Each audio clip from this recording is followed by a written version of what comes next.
everyone. On today's episode of Mismatched, we are diving into a topic that I think is rarely kind of talked about, but touches so many lives. Dun, da, da, da. Divorce, the big D word, not the one that you're thinking of. But I have someone here who's going to, kind of explain and give you some comfort around when you're feeling like that's a point in your relationship that you're at.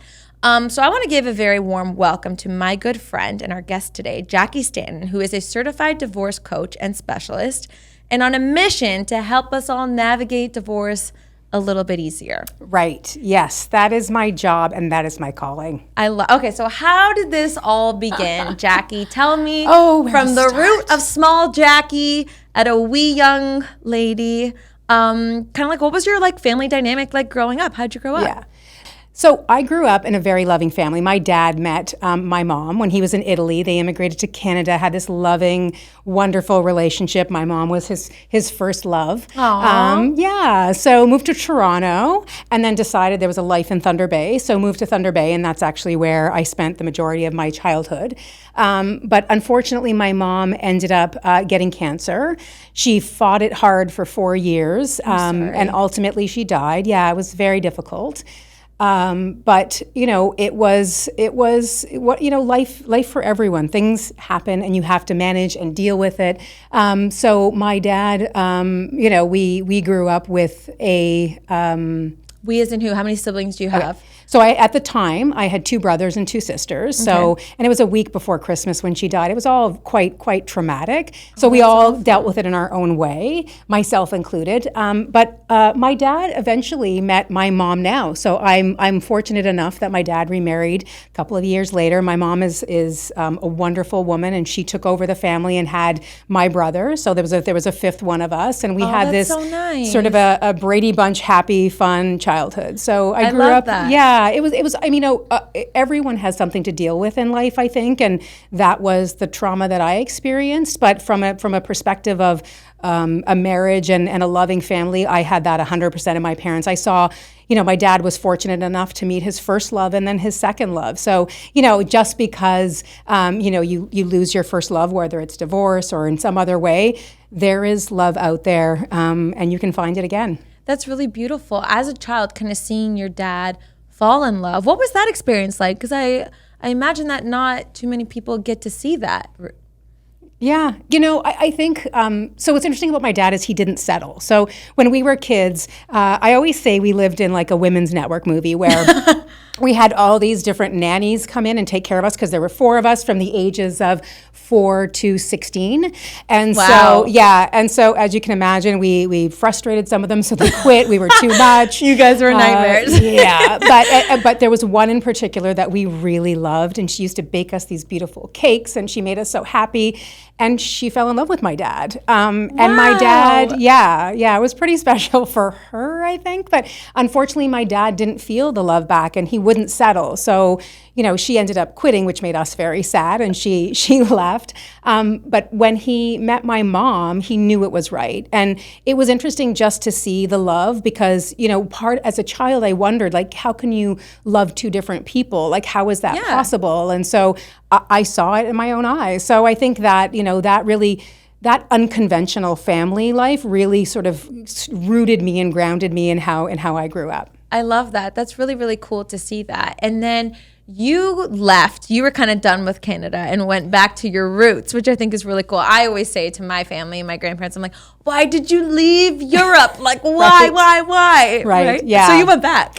I went back. And, interestingly enough, the plan, my dad's plan and my first mom, their plan was for us to sort of gather up all these funds in Canada and move back to Italy. So the 5 of us the 6 of us were supposed to all move back to Italy. And then when she got sick, that plan obviously didn't go through. And so I made the decision to move to Italy and live that life for a year. But that was rooted in a breakup. That was... Okay. Right? So tell me about the breakup. Who's the guy? What did he do or not do? Tell me. So it was my first, I would say the first serious relationship that I was in. High school? This was just after university. Okay. So I was a high school teacher at the time. And it was someone that I met that was just, he just seemed like the perfect guy on paper. Everything I thought I needed and I wanted, and he treated me very well. But something was missing, and it was so frustrating to me because I couldn't put my finger on it. I just knew there was something. Really? And so, yeah. When you just know, and sometimes, I do. I fully have been there where it's been like the nicest guy who is like putting it all out there. And I'm like, something, you can't explain it. But something is not sitting right with you. And did you question yourself at that time? For sure. What's wrong with me? Why can't I appreciate what's in front of me? And he's so great. But why can't I get there? Yeah, and that's exactly. It's tough to manage that. But I always say it's like, even if you can't quite explain it, like trust that feeling anyway, because it's right. Yeah.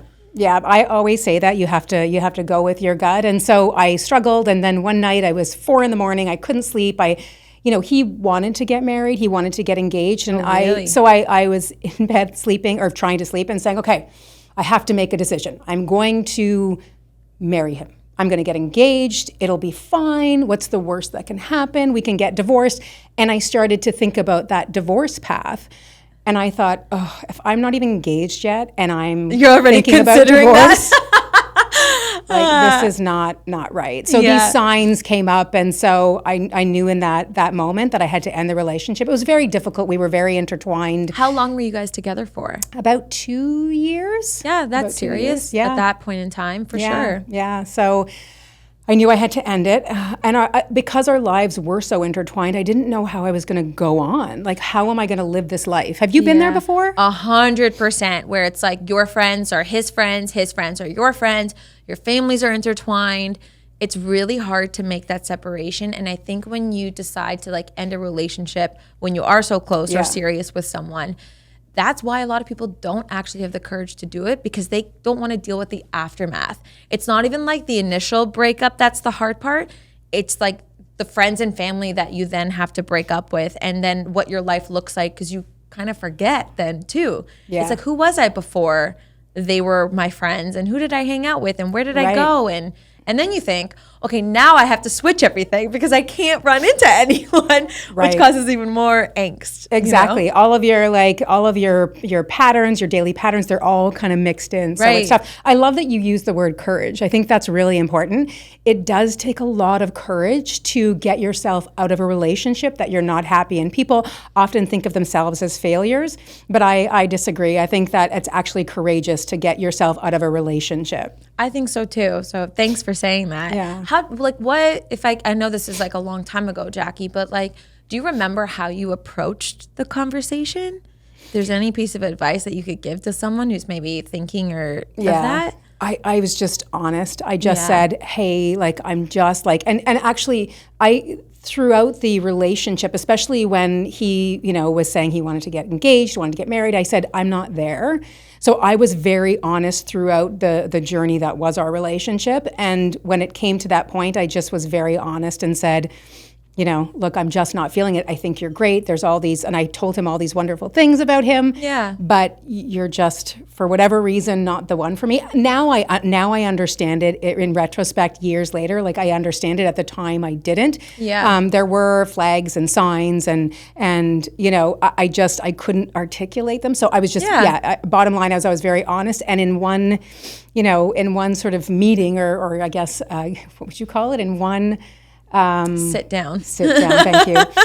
In one sit down, I said, we're breaking up, and by the way, I'm moving across the world to Italy. So it was a challenging conversation, but honestly, one of the best things I ever did. It was the right thing for me. One of the first things that I traditionally have like a habit of doing, because I've done it more than once, breakups, is that I book a trip when I break up with someone. Yes. Or when someone has broken up with me. I traditionally will go away. There's nothing better than like putting yourself outside of the norm of the reminders of what that person is in the relationship. And like I don't know, exploration to me is like you learning something new, also something new probably about yourself, and it's like a nice like reset button. So is that where you were going with this trip? 100. It's so funny. Yeah. 100%. This is exactly what I do. And Yeah. in the three more sort of serious relationships in my life, I booked my bucket list trip. So Italy, I love that. Australia, and great. the other one was Brazil. So these were Amazing. three big ones that I was kind of always contemplating. But these breakups, and it's funny when you're booking them, you think, oh, can I get the time off work? Can I? And with Australia, as an example, I just said I want a month off work, and they're like, okay. Like, but and if I didn't have that propelling me, I wouldn't have probably done that. Ask. Always ask. Always ask. Never. Yep. You don't know the answer unless Yeah. you ask. Yeah. I'd rather hear a no than a what if, Right, exactly. I didn't ask. Okay, so what'd you do when you were in Italy? I hope live it up. Oh my gosh. I feel like it was a dream. I literally took snapshots in my head of that life, and I still have them. Like, I can still remember specific moments. So I love that. yeah, on my resume, what does it say? Oh, I don't even have that on my resume anymore. So I worked, I started to do a little bit of tutoring, English as a second language, but my main job there was a barista. I worked as a barista in a As one restaurant. does, yeah. And it was a restaurant that worked with, there was an army base. So they needed someone who spoke English. I spoke both English and Italian. They hired people who spoke English to come in and work there to help with the clientele from the army base. So met a ton of interesting people Very who have cool. seen, yeah. So a few pilots that came into the restaurant regularly actually took me on a tour of the army base. It was No super way. interesting. Yeah, That's yeah. cool. And I just went, Italians are very good at celebrating anything. So They don't need a reason. they don't need a reason. And when they do, there are great reasons. Like, for example, the Prosciutto Festival. So in San Daniele, right? In San Daniele, which is very close to where I was living. I lived in Pordenone, a little town just in northern Italy. But San Daniele was right close. And I don't know if you've ever seen the San Daniele Prosciutto at the grocery store. That's a brand. It comes from San Daniele. So San Daniele every year has a big Prosciutto festival. And you go there and you get prosciutto and wine and you sit on like the grass with a blanket. And it's just so, and then there's another celebration happening with fireworks, and just every town has a different celebration. So I just immersed myself. And eventually I moved in with a woman at the restaurant that I worked with, and we had this great Italian life. So yes, I lived it love up, that. ate the food, enjoyed the culture. I have an aunt who lives in Venice, so spent a lot of time in Venice, just walking the streets, literally from 8 in the morning to 8 at night, just because there's so much to see. So how long were you there for? I was there for a year. Perfect. Yeah, a whole so year. what brought you back then? Yes. So my sister got married. How did you leave? It was very difficult to leave. It was Yeah. very emotional for me, but I knew I didn't want to root in Italy because, my dad moved to Italy and left his family behind. And so I know how hard that was on him. That was a Yeah. super big challenge. He had 8 sisters, so he left them all behind and didn't see them again. So That's really hard. Yeah, I mean they did come and visit, but he But it's didn't not see the them as same. often. My Yeah. grandfather did the same thing. He had Right. 9 brothers and sisters, and only one came here. Everybody else went Right. back. So I totally get Yeah, it. so I saw the impact on how it is to leave your family in another country across the world. So my sister was getting married, and I decided that was my time to move back. So, purchased an extra piece of luggage, filled it up with the clothes and the shoes, course. and moved back. And so was your sister older or younger? How does My that- sister is the one who was married, is older. Older. Okay, so was she the first to get married in your family, or what was that like? She was the first to get married. Exactly. Yeah. Unfortunately, though, her marriage did not last. So her marriage didn't last. So, she's one of the people that I supported through her divorce. And it was very difficult. When it's family member, it was For very sure. difficult. You're connected emotionally to Yeah. that person. It's different when you're like an outsider. Yeah. Which is much easier to kind of come in or weigh in on things, Yeah. like because you have an objectivity to things. But when you're connected, that's even harder. It was challenging. Yeah. I mean, at that time, I had already supported someone else through divorce, so I did have a little bit of experience. How did this happen though? This is not what you do. You're a teacher. You were a teacher, and then you worked in corporate when you came back here, right? Correct. Yeah. Yeah. So like, how did the people just know? Okay, I'm going through divorce. Jackie's my girl. Like, how did that happen? You know what? More people do it than you know. And I've had conversations with people who have done it for, like, as a one-off for a family member or a friend. it's just so difficult to navigate. And so this person that I supported, she had discovered her husband cheating. She tried to make it work. They went to therapy. It didn't work out. And she said, I have to leave it, but I busy with 3 kids, I don't know where to start. And so I said, look, I'll look into it. Let me get back to you. So at the time, you're such a good friend. well, we would all do that for our friends, right? No, a lot of people wouldn't, Jackie. So you're a very good friend. Thank you. So my uncle at the time was a judge. So I actually a great resource, because back then we didn't have the internet or AI to help us through this. So my uncle was a judge, and he can't give legal advice as a judge, but he can give guidance. So I sat with him. I learned what the process is, how it works, what you have to do, and then brought that back to her, and helped her choose the right lawyer, helped her to find the right, all the right people as part of her divorce team. So a therapist, a mortgage advisor, all those people. So we put all that in place. I helped her write emails to a challenging ex to make sure I could help diffuse some of that, what's the word for it? Conflict? Yeah. You could say? Yes. So I wrote a lot of the emails that she was, the communication between her and her ex. I wrote a lot of those to help diffuse the anger. Yeah, for sure. And then also with her lawyer, I actually went to the meetings. I went to the meetings with the lawyer to help guide and make sure that I took notes, because she just was in such a bad place and very emotional. And, at times she was talking to the lawyer about what happened. And I would gently touch her on the shoulder and be like, so let's get back to the legal part, because the last thing you want to do is have an expensive therapist, right? Like that's what a lawyer is. And they don't want to do your therapy.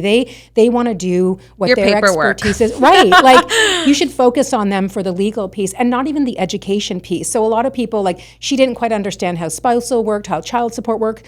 A lot of people go right to a lawyer to learn that, and that is an expensive education, right? Yeah. So that's all that I kind of took it on to help save time and money and stress and make it a much easier path. I mean, as easy as a divorce path can be. Right. Well, that's really interesting, because, there's also like you're talking about, there's bad divorces, but there's even good divorces, let's just say, that still need help. Yeah, no, for sure.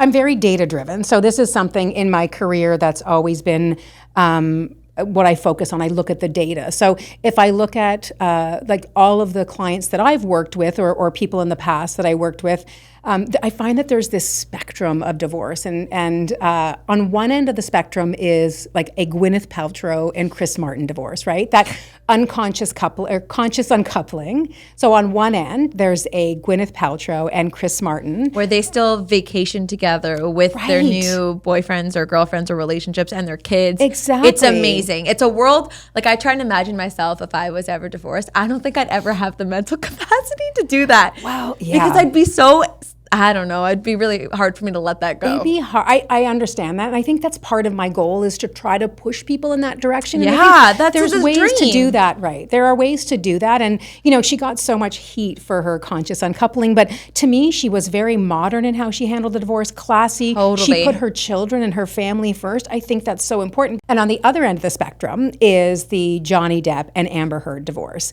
This one was televised. People were following it. It was, so much personal information. And, they're saying that Johnny Depp spent anywhere between $10 and $15 million in legal fees. So that's the direction that you don't want to go in. And honestly, I've seen them all on all ends of the spectrum. And right now I'm actually working with a clients, a couple they are literally doing exactly what Gwyneth Paltrow and Chris Martin did. Yeah. That's amazing. They're doing it with love and compassion. And I tell them at every meeting, I said, you are an inspiration. Like, I feel like you should take this out and talk to other people on how. Yeah. And they said, well, we don't see it in any other way, because, our children are important to us and we don't want them to feel that stress. So it does happen, and it takes an effort, and it takes counseling and therapy, but it can happen.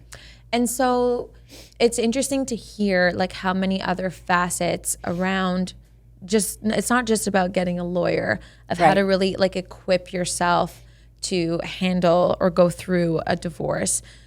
How is that team kind of all encompassing to leading you on the right direction? Yeah.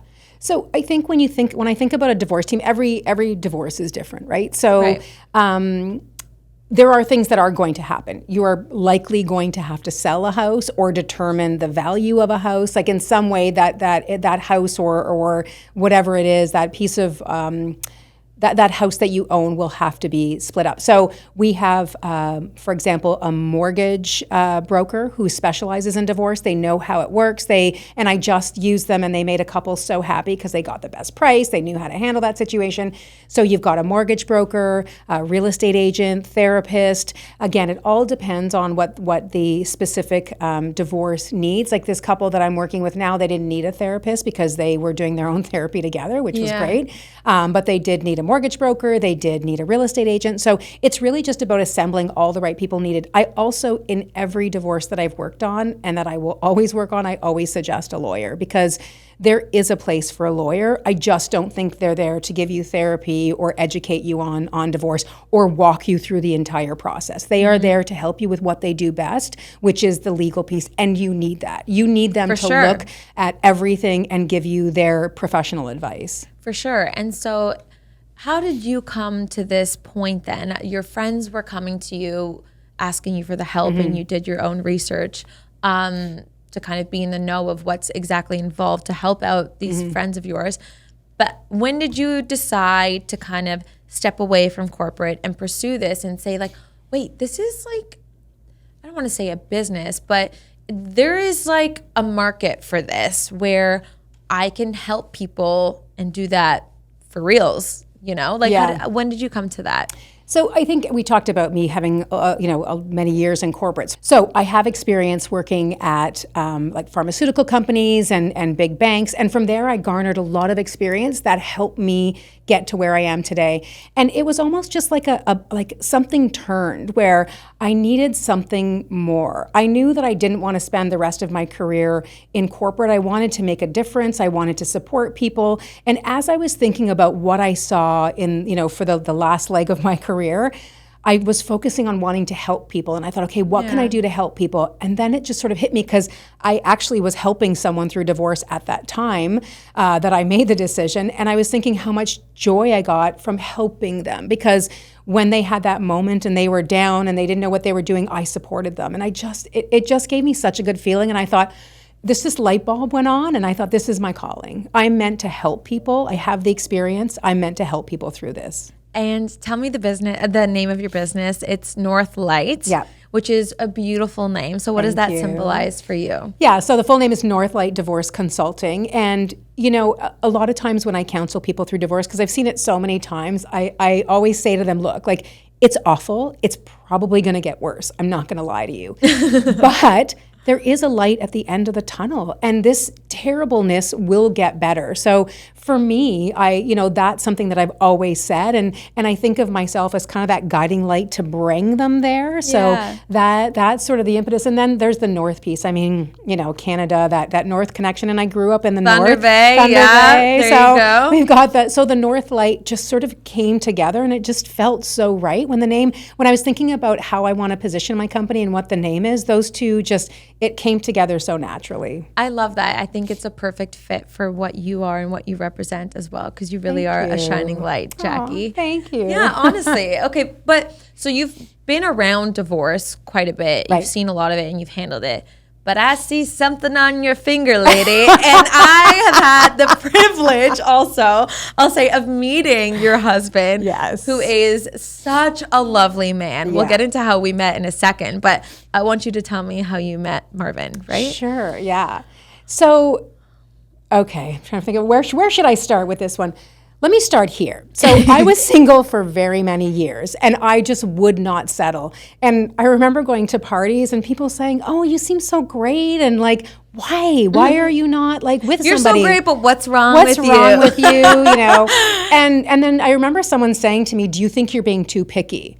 And I thought, oh my gosh, like, how can you ever be too picky in life? How can you be too picky in writing how can you be too picky in trying to meet the right person that you're going to spend the rest of your life with? Like, totally. That's not a light thing. It's not a light decision. No, it is not at all. And I think you should be picky and you should be sure.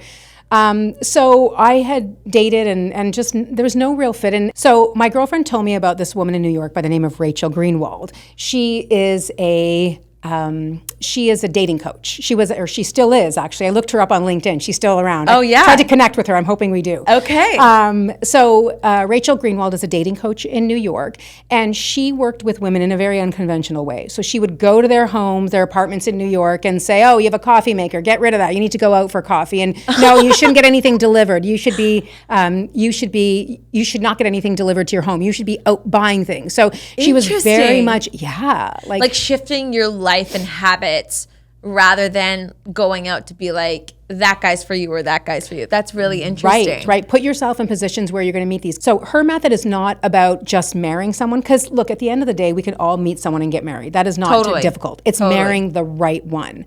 So she has a Harvard education. So she said what she learns in Harvard, and she put that into her practice. How did your friend know her? Did she use her? She had seen an article on her somewhere. And so she actually, at the time, she was actually making appearances in different cities and talking to people about dating. But she also wrote a book, and the book has the worst title. It's called Meeting a Husband After 35. Oh, I know. That's like, I feel bad for like the store clerk who's like ringing up that book being like, oh, I'm sorry for you, honey. I know. Look, I read it in the privacy of my own home, but it was actually a good book. It's pretty dated now, but she probably still does this, I would assume. So she has what she calls the program. And this program is something you should follow to meet the right person. And in her book, she said that people who followed her program actually met their significant other between 12 and 18 months. And so wow, that's quick. Right? Yeah, that's a way to tie a reader in instantly. Oh, it tied me in, for sure. And so you were like, screw it. I'm going to do it. I have nothing to lose. Yep. And spoiler alert, it worked for me. I met my husband within that time frame. Shut up. Yeah. So what was the biggest shift for you in how you were approaching dating then at the time? So I kind of gave up on online dating. And she talks about no stone unturned. Go to a matchmaker, which I did, which was a whole other interesting experience. We won't get into that today. It's too long of a story. But I went to a matchmaker. I did speed dating. And so I had kind of given up on online dating. And she said, no, like you need to do that. And here's how you need to do that. So she said, you need to turn off all the filters. Like as we all do, I had this like picture of what the person is I'm going to be with. And I filtered based on what I thought who I was supposed to be with, or who I thought I was supposed to be with. And so she said, shut those filters down. You do not need filters. And, side note, in her practice, she also talked about how, again, speaking about unconventional ways of doing things, she would actually ask these women for all of their ex-boyfriends and men who ghosted them, and she would call them, again, very data-driven, right? I love it. She would call them and say, well, why? Why didn't you go out with her? What happened? And then she would go back to them and give them feedback, and that feedback changed a lot of how they approached their dating lives. For sure. I mean, because you don't want to come off a certain way, right? So you're like, okay, how do I not be this again? Right. Whether it's good or bad, right. And it's not that she was asking you to change who you were. She was saying, so for example, there was one woman who said, I love New York. I'm never leaving New York. New York's me. And these men that she was dating work in New York, and a lot of them are transient. So they're going to go to different cities, and they're going to work in Hong Kong. And so they would meet her, and she was beautiful and lovely, but they said, she's not leaving New York, and that doesn't work for me. So she then had to dial that down. So she's not changing who she was. She was just changing some strong opinions or things. And by the way, she ended up moving to New Jersey and raised a family. So it's just being open-minded, because I think sometimes we're so set in our ways of what we think we want. Yeah. But then you don't realize what you actually need. Right. Right? Exactly. And that's exactly That's it. like the shift of what that is. Right. So I turned off all my filters and I went back to online dating. And the other thing she talked about as part of the program, because this program is she's very serious about following the program to a T, is if there's someone So as part of the program, if there's someone online that you're interested in, you should reach out to them, which was another shift for me. So talk about a second shift. This is the second shift for me, is I always thought they should be coming to me. I'm too proud to reach out. Yeah. And so I saw a picture of my husband, my now husband, and thought, oh, he looks really kind. There's something really kind about him. I don't know. There was just something about his picture that made me, really want to reach out to him. So I did. And he immediately reached back out to me. Wow. Yeah. So it just was a really quick connect online. And then we were meeting in person. And by the way, I have this rule at that point in time, which I stand by. No longer do I have meals with people. I had one too many uncomfortable. I don't know if you've been there. You know what? I'm really fortunate. I have never had like a really terrible dinner with someone. I've been on many, many first dates, but I've never felt like I needed to escape a dinner. I've finished a date being like, nice guy, but I don't think I'll go out with him again. Yeah. But I haven't had that experience. But I know friends that have had all too many of those kinds of scenarios where it literally is going to the bathroom. Hey, give me a call. I need an emergency to get the hell out of this date. Sorry, guys. That's what women do. Yeah. No, we really do. You are so fortunate because Did you have a lot of those? That's a whole other podcast. That is a whole other podcast because I had some insane experiences dating that were terrible. So I had this rule after that was just coffee. So and if I really liked them, maybe I'd leave time for dinner. But that's good advice because some women I think get offended when a guy is like, hey, can I take you out for coffee? And I know some women firsthand that are like, I'm worth more than a friggin' coffee. Like, take me to dinner, wine and dine me, all the things. But I don't agree with that either because like a coffee date is a really good set the tone vibe. If you especially if you're meeting someone for the very first time and maybe you haven't had a lot of exchange like back and forth, say on the phone, even calling or whatever. It's a really good feeler outer. You don't have to spend a fortune and you're not wasting your time more than anything because time is precious and like why would you want to spend it with someone, a 3-hour meal that you're trying to get out of when that's horrible when you don't have to. Yeah. So I support the coffee. Yeah. Now I think the coffee is a good way to go. The other piece too is a lot of times men insist on paying for meals and then suddenly you feel like you owe them, right? There's this feeling of like, well, he paid for the meal. I guess we have to go out again. I used to think like, oh, now I have to treat them to dinner. It looks like do you know what I mean? There's that awkwardness too. So the coffee is just the way to go. Coffee or a cocktail, actually, to be honest. More cocktails than coffee. I like the cocktails. So. That's fine. I'm with you, Jackie. So we had our first date where I was living at the time. It was near Tironi in Toronto. Love Tironi. Great Italian restaurant for people who don't know. Yeah, Tironi is great. So we met there for a drink and like from the get-go, just something was different. You know how they say when you know, and I've spent so much of my life asking people questions about relationships because that first relationship, it almost, I don't know if PTSD is the right word, but I had so much stress then after that saying like, how do I know it's right? And what if it's not? And what if it is? What if I'm, so many questions in my head. So I talked to so many happily married people. I talked to people who went through divorce. I did so much sort of personal research throughout those years, which helps me in my career now as well. I was just going to say, you know what, with most people, I would be like, yeah, sure you did. But with you, I know you did because you are such a data-driven person I'm sure you were making notes, crossing off things and checking off other things. As you kind of were trying to find your way. Because divorce isn't the worst thing in the world, but I just didn't want that for me. I didn't want to go through that personally. I went through it with so many different people in my life. I think that's part of it because I feel like I've been through it so many times with different people, but I myself haven't been there. So, when I met him, it just felt different. And, we chatted and I had my hands on the table. And at one point I said something funny because I'm so hilarious. You are. So I said something funny and he put his hands on mine and I felt this surge of energy that I'd never felt before. And I thought, electric. It was something electric just between the two of us. And he said he felt it as well afterwards. Like we didn't say it in the moment, obviously, because that would have been awkward. And it just felt right. And then after that, we were dating. It was like 2 weeks in. And I said to him, and I can't believe I said this because it takes a long time for me to say I love you because it means a lot to me. I can't just throw it out there. Yeah. So I always thought something was wrong with me because I just couldn't say it to men. I would be like, even if they said it, I was hesitant to say it back. But I said to him after 2 weeks, we're spending the rest of our lives together, aren't we? Wow. Right. Pretty bold for me. I was just going to say that's very bold. Right? I didn't know what he was going to say back. And he looked back at me and said, yeah, we are. Aww. And that's it. And I've been like, the relationship gets better and better. I had zero doubts from the moment I met him. Really? Honestly. Yeah. And that's what people say who are in happy marriages. Because I used to say, oh, do you have doubts? Or like, how did you know? And everyone I talked to who's in a happy relationship, they had no doubts. They had no doubts. And, there was someone recently close to me who was married for over 20 years.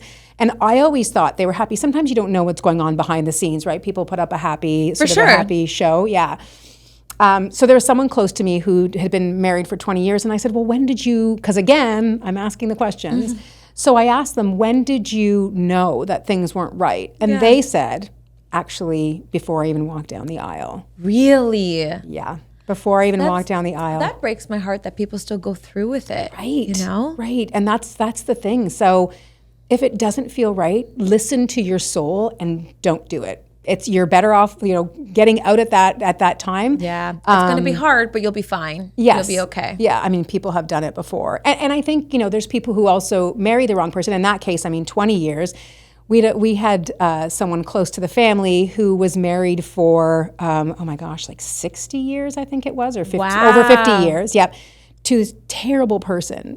She was beautiful. She had Lady Di vibes. Like she was just this gorgeous woman, and no one understood why she was married to this man. And he was a cheater, and everybody knew about it. He didn't even hide it. It was awful. She finally picked up and left him in her late 70s. Wow. Which one part of me is happy for her. That's very brave. Good for you, finally. But then I feel like that's a cautionary tale for other people that, if you're not happy, it does take courage, as you mentioned earlier, but just leave. And look, come to me. I'll help you figure this out. Just leave and find a way to untangle yourself, and you will be fine. I want to talk about that because when you and I spoke before this, you mentioned gray divorce. Right. Which I think is like such an interesting term and honestly more common than ever, meaning that you get divorced like later in life. Yeah. Why do you think that is happening and that is? Yeah, so gray divorce is becoming popular, maybe that's not the right way. So gray divorce is becoming more prevalent in Canada for sure. 1 in every 4 divorce is someone over the age of 50. Really? Yeah. Yeah. So you think, I'm thinking just based on because kids are out of the house.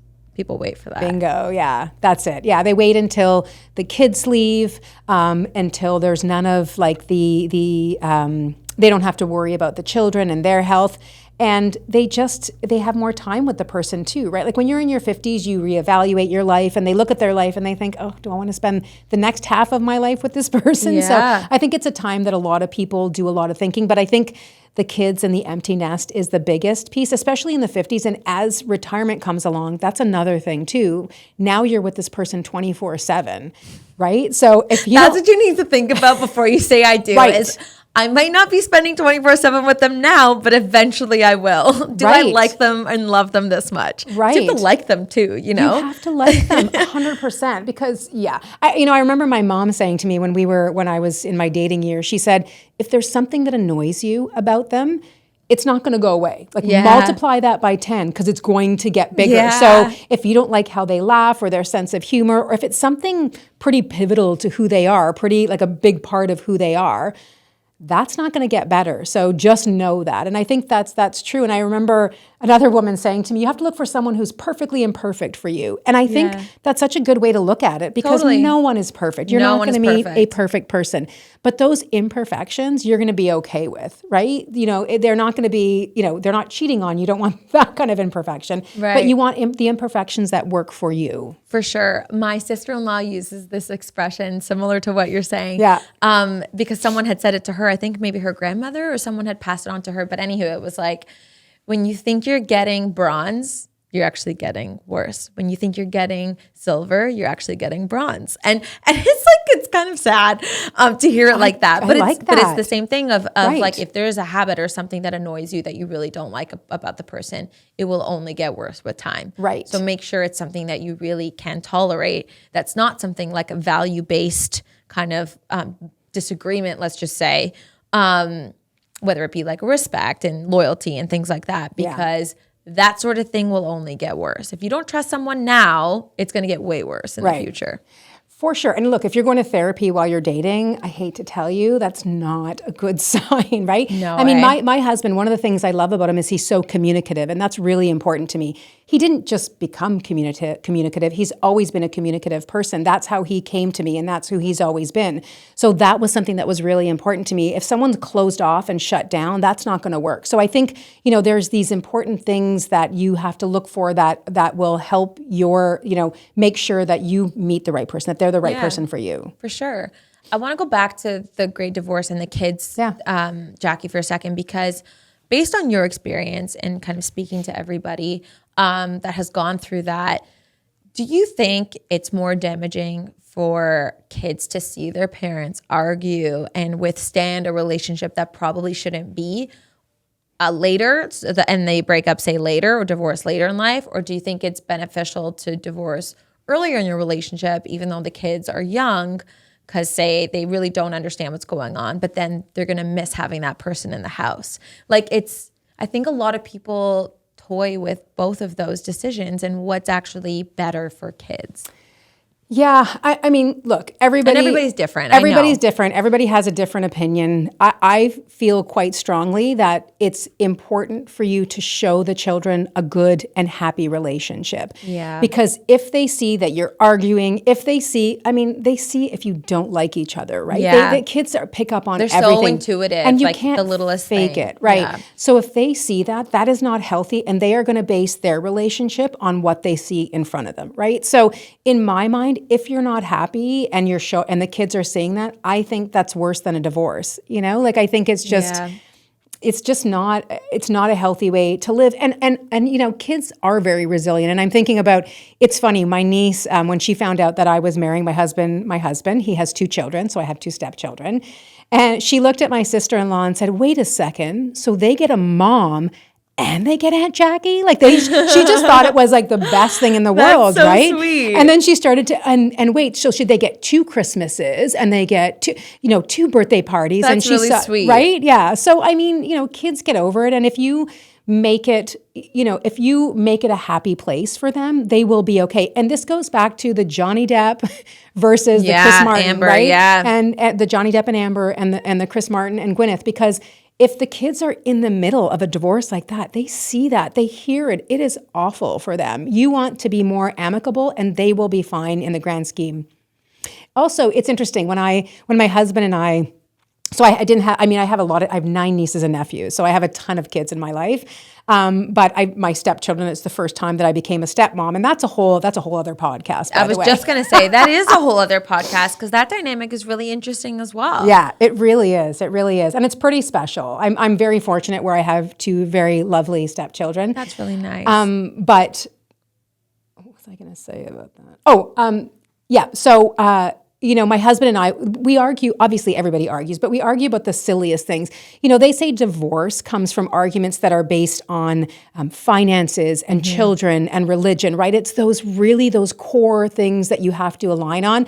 Not so much, how you fill the dishwasher or, if you follow people too closely on the highway. So, yeah. So these are the kinds of things we argue about. And sometimes, I would find myself arguing in front of my stepdaughter, as an example, and then I would clam up and I'm like, oh, she can't see us arguing. That's a bad thing. So I read up because, again, I want to read up and make sure that I'm doing the right thing. And what I read online is actually you need to show them arguments. You need to show them healthy arguments. Right. Yeah. Because we would argue about something and then she sees us laughing after, right? Because we come right back together. So yeah, we have the argument on the highway about him following someone too closely or me following too closely. Who doesn't? One of them. My boyfriend does the same thing. So she sees that argument, but then after we go where we are and we're laughing and holding hands, and that's not an issue, right? So healthy arguing and them seeing how you make up, that's okay, because it's worse to show them this picture perfect, pretend, fake, happy marriage that isn't real. So it turned how I didn't purposely argue after, but I didn't shut down any arguments. I let her see them, and then I let her see how we handle them. Yeah, I think it's interesting because there's got to be another level of self-awareness and self-control of you're not just going to lash out maybe how some people do, but that's like kind of the best training of like, Yeah. but even if you don't have maybe a child next to you, maybe that's something that like you should envision. Okay, would I speak to my partner the same way if a child wasn't present? Right. As like I a different approach to like an argument. I'm very much of like, as soon as someone raises their voice, I immediately shut down and I say nothing. All I do is cry and say absolutely nothing. Like I can't, I don't know, I think my emotions are just so strong and I'm so sensitive that I get so hurt by like levels like that because I wasn't raised around that. My parents like never yelled at one another. And so whenever I would hear that, it's like very jarring and shocking to me. But then they would say, oh, it takes you so long to like process and then say anything. And I was like, well, if you just sit down with me and you say and you express, hey, when you did this, it made me feel like this. I have no problem being like, I'm so sorry I made you feel that way. That wasn't my intention. Or like, I won't do that again. I didn't know that that's how it made you feel. But it changes the way that you communicate then with one another. Yeah. Yeah. I think that's such an important point because, you know, in my relationship, we have never sworn at each other. That has never happened. Yeah. I mean, do voices sometimes get raised a little? Maybe in frustration, but never a screaming at me. Like he never even told me to shut up. Like that just doesn't happen. And I think there's something important about setting those boundaries at the beginning and saying like, this is, and we were both the same way. So we didn't even have to set those boundaries because we both respected each other. But I think the second you start cursing at your partner, it's just not a good thing. Yeah, I think that's just like opening doors to so many other like to disrespect that's tolerated in the relationship. Yeah. And you know, like that's a really good point even with divorce because say things are going not well in this, you know, as your relationship is kind of, you've reached to an agreement that that's the decision that you want to make because of the relationship that you're like going back and forth with one another. It's really helpful to have someone like you to mediate that. Like, honestly, I wish I had someone do that with my ex and I. It was so hard. My real estate agent sort of became that person, bless her heart, because I said, I'm like, I can't write an email to that because he's not going to take it that way. Like, I need you to say that because if he hears it from me, it's not going to be received the same way. And so I was really grateful that she kind of like took that on when we were going back and forth about selling the house because that was like the biggest argument. And boy, oh boy, it was a freaking shit show and like so hard. Oh, that's what I would have given, because even though I wasn't married, it felt like a divorce because we owned the house together. And so that dealing with all of that was like ugly. And sometimes you could even just like not have a terrible marriage and just reach to a decision. Hey, I feel like we're going in different directions. I don't see this working out. You decide to go separate ways. When you say the word divorce, there's something that like brings that out, I feel like, in someone. And for me, it was breakup. But it brought out another like gross side to someone that I feel like I'm sure people have said that to you that happens. Yeah. Yeah, and I think, look, at breakup and divorce, I mean, you know, I think they're the same. Honestly, if you're dating someone or you're living with someone or you've purchased a house with them, that untangling is the same. When there's children involved, that's where it becomes much more complicated, but there's divorces without children. I mean, I've done many of those as well, so it's not just with children. But yeah, no, that's challenging. And so it's interesting because I work closely with a real estate agent who specializes in divorce. And he said, a real estate agent that specializes in divorce. Michael Schuster, yes, he's wonderful. But he was saying how he's the only person in a divorce that deals with both sides. So he even wrote a book on this, on how to manage divorce, how to manage house sales when there's a divorce. So exactly what you're talking about, he knows how to handle that. Because there's also situations where a spouse will refuse to sell the house. Right. And they can't. Right. So there's all these steps you can take to sell the house if your spouse refuses to sell the house. You can actually get a court order, and there's all these things you can do. So, you know, a lot of times people are like, oh, I can't get divorced because they won't sell the house, or this is going to happen. Everything can happen. Like, there's all these different things that you can be concerned about, but all of it can be done. It just takes time and it takes some courage. Mm-hmm. And so then I ask you, Jackie, again, for anybody who's like listening or watching and considering like divorce, but kind of afraid to make that decision. Yeah. Have you ever met someone who hasn't been happy with the choice of divorce? No. Right? That's what I'm talking about. Actually, I had never because I feel that way. And that's what I say. Like, if you're at that point and your mind is even considering that, it means things are not right and you're not happy, which means you will most definitely be happier on your own. I always say, like, I'd rather be alone than be with someone who makes me miserable. Correct.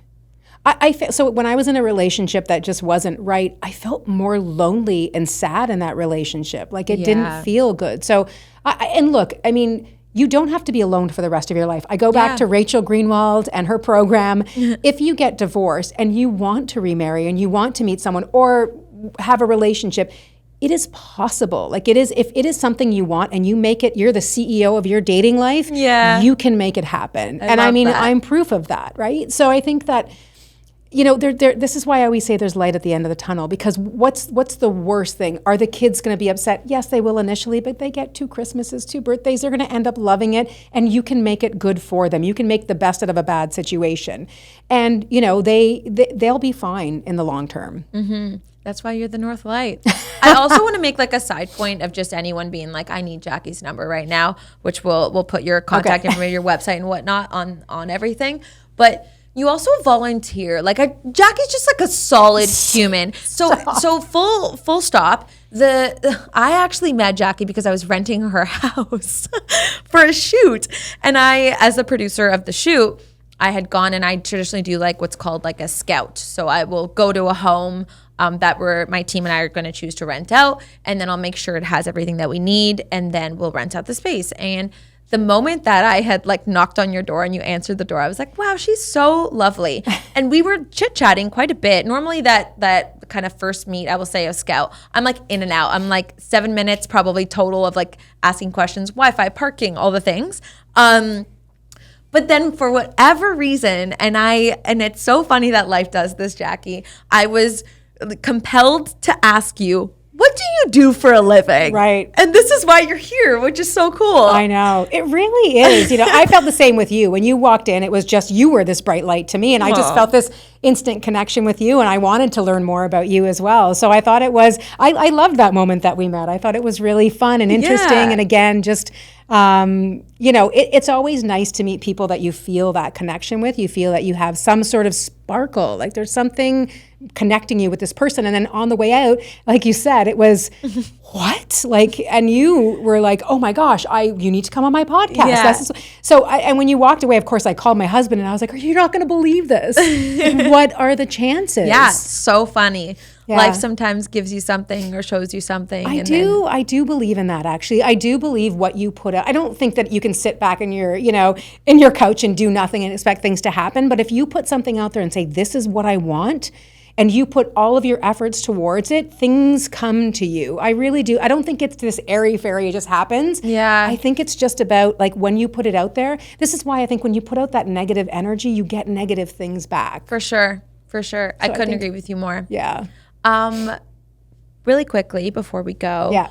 Future plans for where you want to take this. I know you mentioned that you wanted to do like retreats, which is like an add-on bonus to receiving consulting and like helping people. It's like, oh wait, there's more. So tell me your plans for this. Yeah. So, I mean, we're focusing on women for now, but what I've noticed in my practice is that women hang on to a lot of hurt and anger and upset. It takes a lot to get over a divorce, a lot. So I'm working with The Forest. We're co-hosting an event called From Heartbreak to Healing, and it's a one-day retreat for women where we have curated experiences that all focus on healing. So, for example, we're going to have forest bathing, which is where you do these lovely walks through the forest. Yeah, nice. I don't want to spoil too much, but there's even a chandelier in the middle of the forest. It's stunning. We're going to have guided skincare regimes, so to teach women how to take care of themselves and make sure that they're, being the best they can be. Yeah. Fire ceremonies. There's a lot that happens at these to really get to the core of what's hurting women to help them get over it. So more to come on that. We're actually going to invite you if you happen to be free. We'd love you to join. Yeah, I would love to. That would be amazing. Yeah. That's so cool. And I actually as much as, a week or a weekend getaway is really nice. It's the one day thing is I think a little bit easier for people to digest, especially if they're just kind of dipping their toe into, okay, I'm going to invest in me now and try and like focus on healing myself. So I really love that. And the fact that there's like community based around it too, because I mean, and this is why you've assembled the team that you have, is like, you can't go through anything alone. You need people, you need community, and that support goes a really long way. Yeah, it really does. And I think, a lot of people feel isolated into divorce, especially if they don't have someone close to them in their friend group who's been through it. I know some of my clients have felt that, so I've connected them with other people to talk to other people, to get that support from other women and to see that they're not the only ones going through that. And that's what this is about as well. It's about being around like-minded women who are going through the same thing and hearing from them, that there's something about that support from people who are going through the same thing. And you mentioned my volunteer work. So I volunteer at the Lighthouse for Grieving Children, and I facilitate. Hold on, side note, and you didn't even realize I didn't realize this either. Lighthouse and Northlight, come on. Yeah. That's just who you are. Yeah, thank you, that's lovely. I feel a real connection to Lighthouse because I lost my mom at a young age, and they hire facilitators who have been through this, who have been through losing a parent, to help support these children who have also lost a parent. And wow. Yeah, and the beauty of this facilitation is it's not, yes, we are there as a sounding board to help them through it. But what's more important is that there's other children in there who have been through and are going through exactly what they are. Yeah. So they talk about it amongst each other. Like, I was at the park, I was sad, I saw someone, playing with a mom, I don't have a mom, oh, me too. And just, it's that idea that they all together, they all understand each other and they find comfort in each other. And I feel like these sort of retreats that we're doing with women, it's the same idea. It's a very positive environment. So it's not meant to sit around and be angry. And no, this is about getting a bunch of women together to try to, get out of that. Lift you up. To lift you up, right. Yeah. To guide you out towards that light. The Northlight. Right. This was so fun. Thank you so much, Jackie, for coming on. Thank you for inviting me. One more time, plug yourself so everyone listening can take it down. Grab a pen and paper, get your phones out, whatever you need to do. So I should say that obviously we've talked about my 20 plus years of experience in supporting people through divorce, but I am a certified divorce coach and I am a certified divorce specialist as well. So I made sure to get that education to match my experience. And my company is called Northlight Divorce Consulting. I give free initial consults to make sure you feel like this is the right fit and that I can help you. And then I work with you to figure out what your divorce map looks like. And you can either be thinking about getting divorced, or maybe you're in the throes of divorce and you're spending a lot of money on legal, or even post-divorce. I also help with bringing you back to the career, getting you back to a career that you want to be in. I do a lot of career coaching to help women get back into the workforce. So it's that whole divorce experience from thinking about it to post-divorce that I'm there to help support. And I create a very specific program for each person depending on what they need, because each divorce is different. It's like a fingerprint. For sure. Absolutely. Well, thank you so much, Jackie. Thank you.